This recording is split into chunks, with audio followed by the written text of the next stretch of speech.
사도신경으로 신앙을 고백하겠습니다. 전능하사 천지를 만드신 하나님 아버지를 내가 믿사오며 그 외아들 우리 주 예수 그리스도를 믿사오니 이는 성령으로 잉태하사 동정녀 마리아에게 나시고 본디오 빌라도에게 고난을 받으사 십자가에 못 박혀 죽으시고 장사한 지 사흘 만에 죽은 자 가운데서 다시 살아나시며 하늘에 오르사 전능하신 하나님 우편에 앉아 계시다가 저리로서 산자와 죽은 자를 심판하러 오시리라. 성령을 믿사오며 거룩한 공회와 성도가 서로 교통하는 것과 죄를 사하여 주시는 것과 몸이 다시 사는 것과 영원히 사는 것을 믿사옵나이다. 아멘.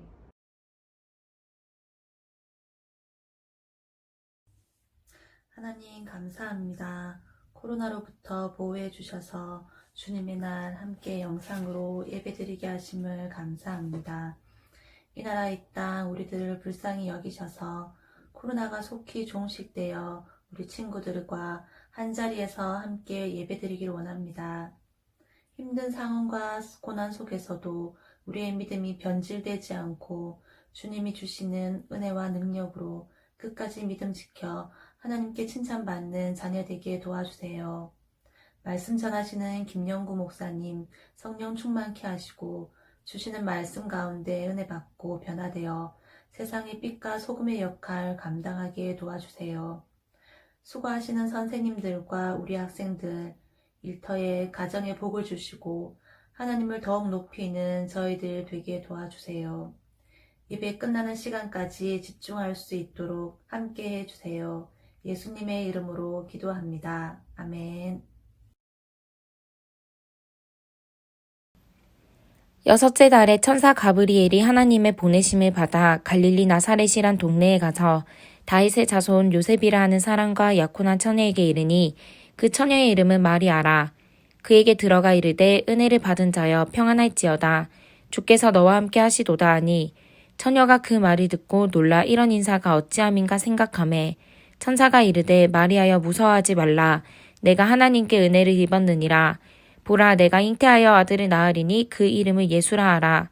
그가 큰 자가 되고 지극히 높으신 이의 아들이라 일컬어질 것이요 주 하나님께서 그 조상 다윗의 왕위를 그에게 주시리니 영원히 야곱의 집을 왕으로 다스리실 것이며 그 나라가 무궁하리라. 마리아가 천사에게 말하되 나는 남자를 알지 못하니 어찌 이 일이 있으리이까. 천사가 대답하여 이르되 성령이 내게 임하시고 지극히 높으신 이의 능력이 너를 덮으시리니 이러므로 나실 바 거룩한 이는 하나님의 아들이라 일컬어지리라. 보라 내 친족 엘리사밧도 늙어서 아들을 배었느니라. 본래 임신하지 못한다고 알려진 이가 이미 6달이 되었나니 대저 하나님의 모든 말씀은 능하지 못하심이 없느니라. 마리아가 이르되 주의 여종이여니 말씀대로 내게 이루어지이다 하매 천사가 떠나가니라. 아멘. 할렐루야. 사랑부 친구들, 선생님들 한 주간 잘 지냈나요? 벌써 12월 하고도 이제 둘째 주를 맞이했습니다. 성탄절이 이제 곧 코앞인데요. 이 12월 남은 12월 한 달도 하나님의 은혜와 평강이 우리 사랑부 친구들 그리고 선생님들이 머무는 곳에 가득하게 임하시기를 기도하며 축복합니다. 오늘 말씀은 우리 새빨간 성탄절이라는 제목으로 말씀을 한번 살펴보려고 해요. 이제 곧 있으면 이제 성탄절인데 성탄절이 되기 전까지 계속해서 성탄의 말씀들을 이렇게 한번 살펴보려고 합니다. 성탄절 하면 색깔과 이렇게 연결지었을 때 빨간색이 많이 눈에 띄는 그러한 날인 것 같아요. 빨간 양말 그리고 이런 빨간색의 어떤 이런 옷들을 입은 그러한 모습들을 많이 볼 수가 있는데요. 사람들이 이야기할 때 거짓말에 대해서 이야기를 할 때 너무나 말도 안 되는 그러한 거짓말을 할 때 우리는 어떤 표현을 합니까? 새빨간 거짓말, 새빨간 거짓말이다 라고 이렇게 이야기를 하죠. 사실 이 성탄절 하면 이 빨간색이 참 눈에 많이 띄는데 이 성탄절 하면 하나님을 믿지 않고 알지 못하는 그러한 사람들에게는 어떻게 보면 새빨간 거짓말과 같은 꾸며낸 이야기다라고 이야기할 수도 있을 것 같습니다. 왜냐하면 어떻게 결혼도 하지 않은 여자가 임신을 해서 아이를 낳을 수가 있냐라고 의문을 가질 수 있기 때문에 그렇죠. 곰곰이 생각해 보면 하나님께서는 왜 사람들이 이렇게 정말 믿기 힘든 이런 일을 통해서 하나님께서 정하신 남자와 여자가 결혼을 해서 아름다운 가정을 이루고 그 안에서 이러한 예수님이 오셔도 될 텐데 왜 하나같이 이 이야기를 들으면 정말 말이 안 되는 이야기야, 꾸며낸 이야기야 라고 생각할 법한 이러한 조금 황당한 우리 지성으로는 이렇게 이해하기 힘든 처녀가 잉태해서 아들을 낳았다, 처녀가 잉태했다, 이러한 믿기 힘든 어떤 이러한 사건을 통해서 예수님을 이 땅에 보내어 주신 것일까? 우리는 이러한 하나님께서 왜 이런 조금 무리한 무리수를 두시면서까지 예수님을 이 땅에 보내신 것일까? 오히려 정상적이고 좀 뭔가 많은 사람들이 믿을 만한 그러한 방법으로 예수님이 이 땅에 오셨으면 많은 사람들이 믿었을 텐데 이러한 생각을 할 수가 있습니다. 순간 하나님께서 좀 실수하신 거 아닌가 이런 생각도 할 수 있는데요. 그런데 이것은 다른 의미로 이렇게 바라보게 되면 이것은 우리에게 어떤 이야기를 하는 겁니까?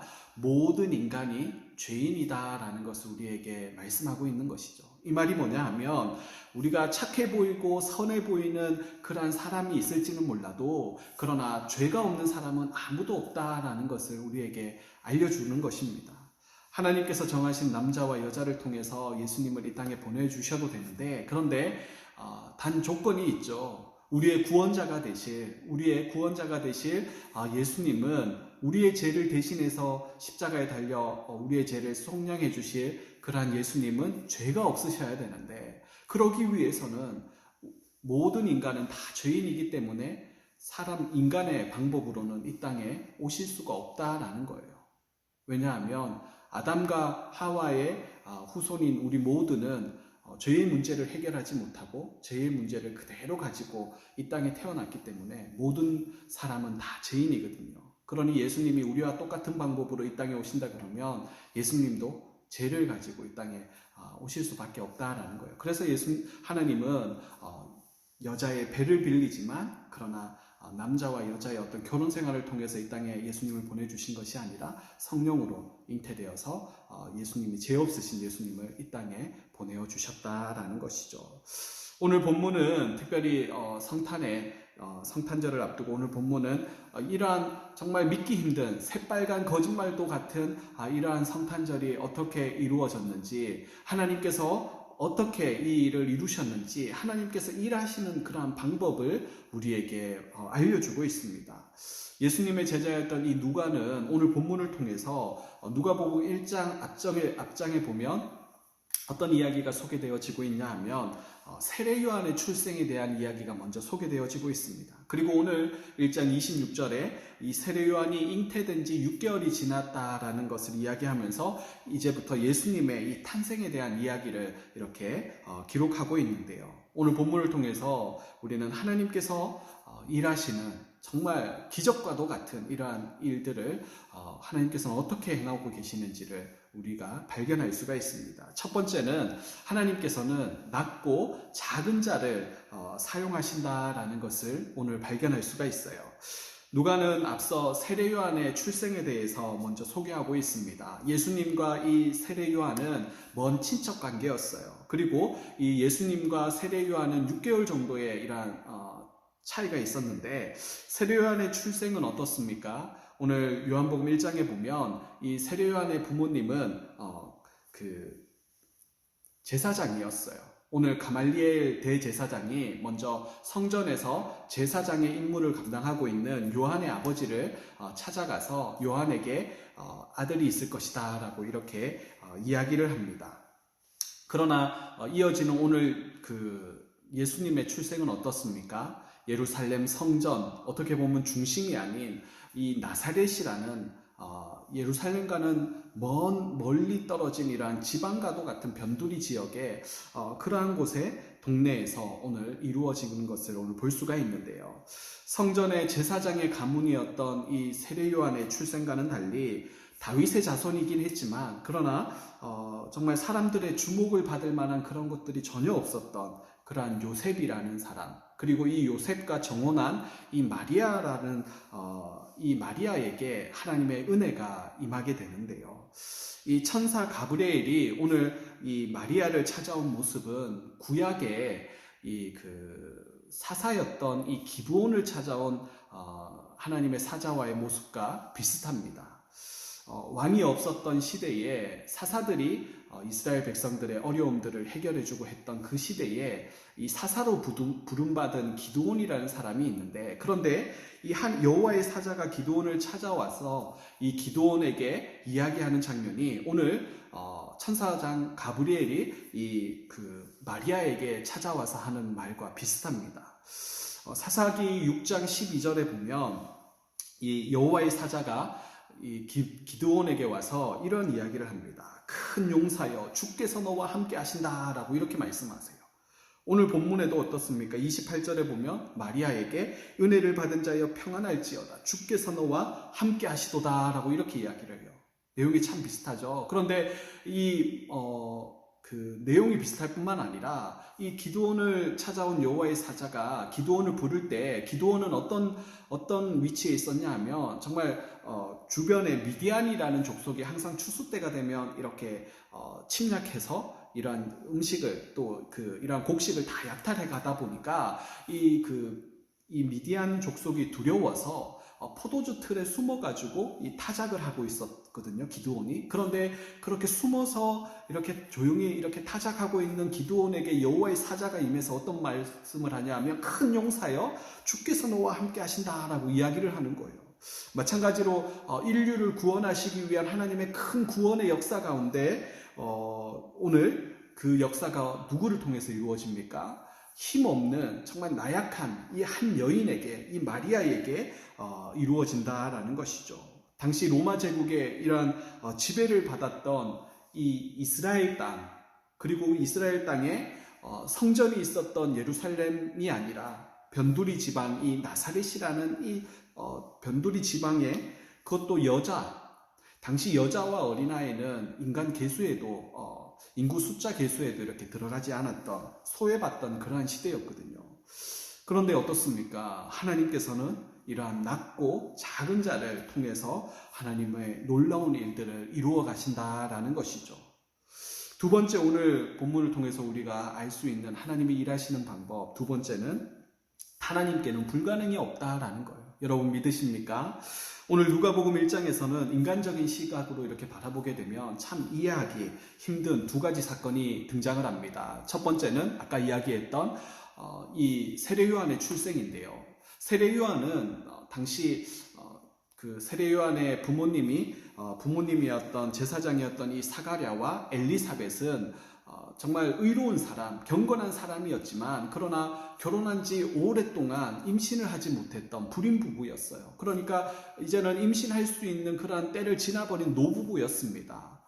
그러니까 이 아기를 가진다라는 것은 참으로 이제는 포기한 그러한 상태에 있었던, 기대할 수도 없었던 그러한 상황 가운데 하나님께서 천사를 보내어서 잉태의 소식을 알려주시거든요. 이것도 놀라운 기적이죠. 그런데 이어서 나오는 두 번째 기적이 있는데, 그것은 그래도 남자와 여자가 결혼해서 아이를 가진다라는 것은 그나마 조금 작지만 이러한 노부부지만 작지만 희망은 있어요. 그런데 어떻게 보면 이 두 번째 기적은 정말 기적 중의 기적입니다. 그것은 무엇이냐면 결혼도 하지 않은 이 처녀가 잉태해서 아들을 낳는다라는 거예요.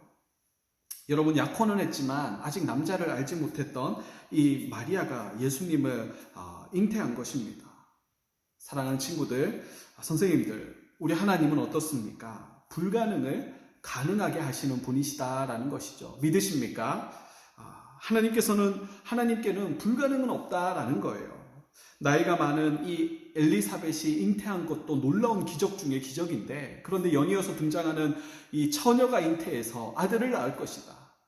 도저히 정말 생각할 수 없는 그런 기적 중의 기적이죠. 그런데 더 놀라운 것은 그 아이가 누구입니까? 하나님의 아들이다라고 말씀을 하세요.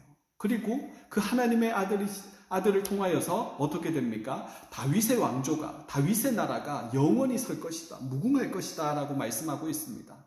여러분, 구약의 이 다윗이라는 왕을 하나님께서는 축복하셔서 다윗의 왕조가 영원할 것이다 라고 이렇게 약속을 하셨거든요. 그런데 이스라엘의 역사를 보게 되면 BC 586년에 바벨론에 의해서 이 다윗의 왕조가 이렇게 끝나버리게 됩니다. 그리고 약 400년이 지난 이 시점에서 오늘 천사장 가말리엘을 통해서 이 말씀을 하고 있는 거예요. 그 나라가 무궁하게 될 것이다. 도저히 불가능한 일, 여러분 하나님께서는 이 불가능해 보이는 일을 이루어 가신다라는 것이죠. 우리 하나님은 바다에도 길을 내시는 분이시요 사막에도 강을 내시는 분이십니다. 저와 여러분에게 이러한 성탄절의 기적이 나타나기를 주님의 이름으로 축복합니다. 그리고 마지막으로 하나님께서 일하시는 방법, 순종하는 자를 통해서 하나님이 일하신다라는 것을 오늘 발견할 수가 있어요. 우리가 지난달까지 살펴보았던 사도행전의 말씀을 보면 예수님이 승천하신 이후에 제자들을 통하여서 놀라운 그러한 역사들이 일어나는 것을 볼 수가 있습니다. 그런데 그 놀라운 일들이 제자들을 통하여서 어떻게 일어났느냐? 우리는 그 이유를 알고 있죠. 그것은 바로 그들이 하나님의 말씀에 순종했기 때문에 하나님께서 그들을 사용하셨다라는 것입니다. 여러분, 그들이 순종했던 하나님의 말씀은 무엇입니까? 바로 하나님께서 약속하신 그러한 것이 너희에게 임할 때까지 예루살렘에 머물면서 이렇게 기도하라라고 말씀하셨을 때에 그 순종의 모습을 통하여서 하나님의 능력이 제자들에게 임하게 됩니다. 그리고 순종하는 자들을 통하여서 놀라운 하나님의 역사가 일어나게 되죠. 하나님 나라는 세상에서 성공하고 그리고 똑똑하고 재물이 많은 사람들을 통해서 나타나는 것이 아니라 하나님의 말씀에 순종하는 사람에 의해서 세워져 간다라는 것을 우리는 알아야 된다라는 것이죠. 오늘 본문에 보면 믿기지 않는 거짓말 같은 이야기가 나옵니다. 처녀가 잉태하여 아들을 낳을 것이다. 정말 믿을 수 없는 일이죠. 그 아들이 하나님의 아들이다.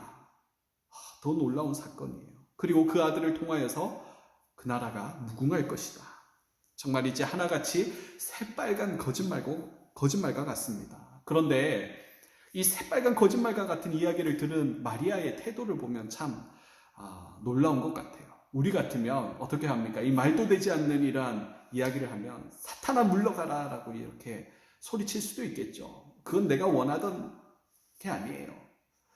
그런데 어떻습니까? 이 말도 되지 않는 이러한 소식을 들었을 때에 38절에 마리아는 이렇게 고백합니다. 주의 여종이 오니 말씀대로 내게 이루어지이다.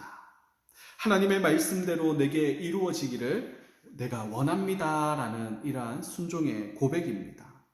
여러분, 마리아의 이 순종을 통해서 어떻게 됩니까?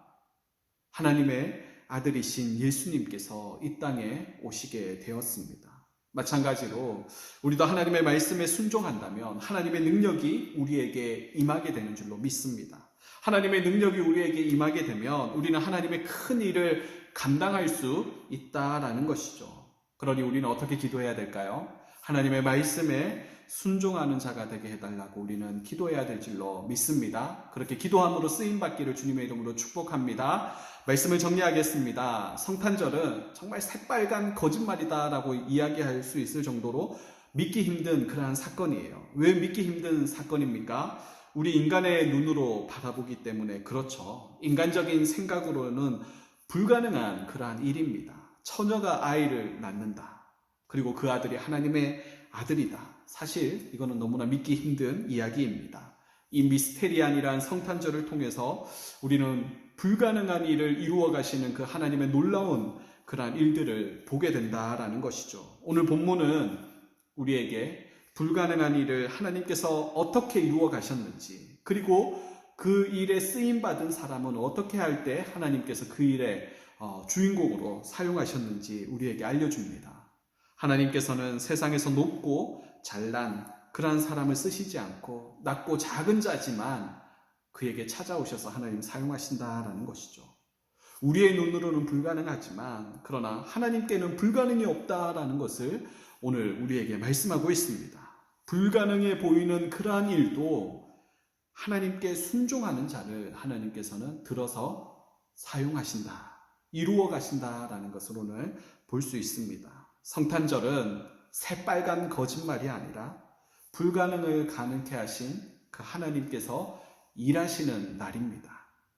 주님의 이 행하신 큰 일을 여러분 기억하시면서 우리도 그 일에 쓰임받는 그러한 자들이 다 되어지게 해달라고 기도하시는 저와 여러분 되시기를 주님의 이름으로 축복합니다. 아멘.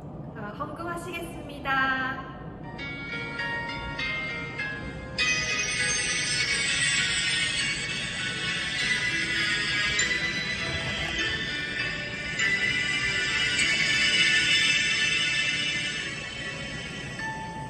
지금 내가 가진 것을 하나님께 드립니다. 하나님 나라 위하여 아름답게 쓰이는 예물이니 즐거운 감사한 마음으로 하나님께 드립니다.